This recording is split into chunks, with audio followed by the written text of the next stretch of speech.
Upper ball joint replacement for a first generation Tacoma or third gen Toyota 4Runner. That's bad. If you buy direct from Toyota, it will come as a kit, and you should probably get 2 of these.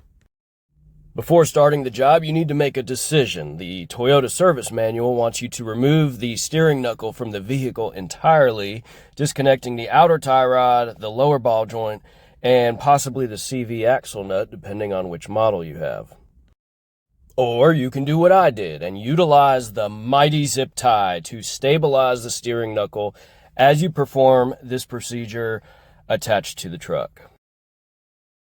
If you've chosen the same path I took, then the first step is to remove the old cotter pin. Unbend it from here, and then remove it from there. You then loosen the castle nut and get some adjustable jaw pullers. Position the jaw pullers on the control arm, and then, hey, why is the cotter pin still there? Well, that's because I forgot to film this part.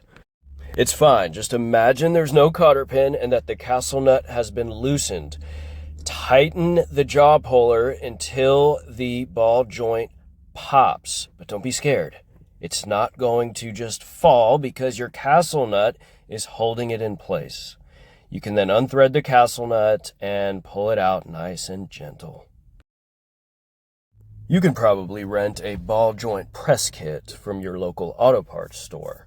What I did is I rented 2 kits with many cup sizes, none of which fit the Toyota Tacoma, but I found a combination that was pretty close, and I just held my breath, closed my eyes, and went for it. And it just popped right out. It was actually a lot easier than I thought it was going to be. The new ball joint gets pressed in the opposite direction until you feel it get tight.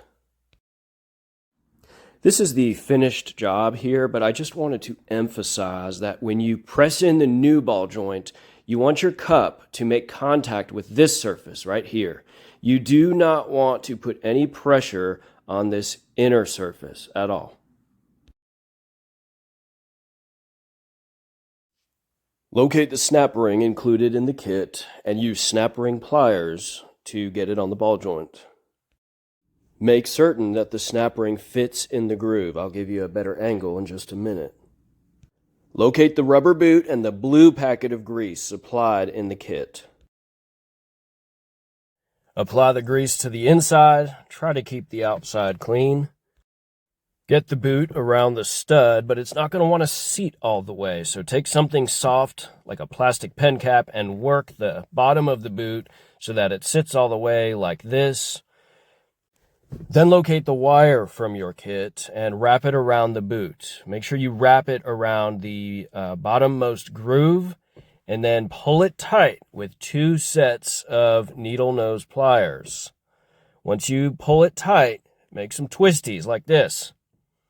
Now look, you can see where the snap ring is, you can see where that wire sits in this terrible camera angle. Now to do this like a pro, you want to make your twisties towards the rear of the vehicle like I did, or towards the front of the vehicle. You will be tempted to do them right in front of you towards the side of the vehicle, but you don't want to do that. And the reason is, during movement, the boot will fold. You do not want the boot to fold over the wire, piercing the boot. After you've made 2 or 3 twisties, give it a little snippy snip, followed by just a little tappy tap. Good job. Now locate the clear packet of grease and work it into the top of the boot and make a little layer on top, no more than 1 millimeter. At this time, it's appropriate to take a step back and admire your work because your labor is starting to bear fruit. But you're not done yet. Get the castle nut, work the ball joint into the upper control arm, and get that castle nut snug. Then grab your 19 millimeter socket and torque that thing down to 80 foot-pounds. Oftentimes, the castle nut blocks the hole that the cotter pin slides through. If this is the case for you, tighten the castle nut to clear a path for the cotter pin. Never loosen the castle nut.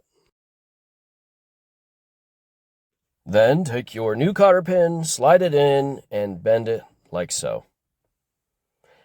You're done at this point. Congratulations. You have a brand new ball joint, good for 500,000 miles or less.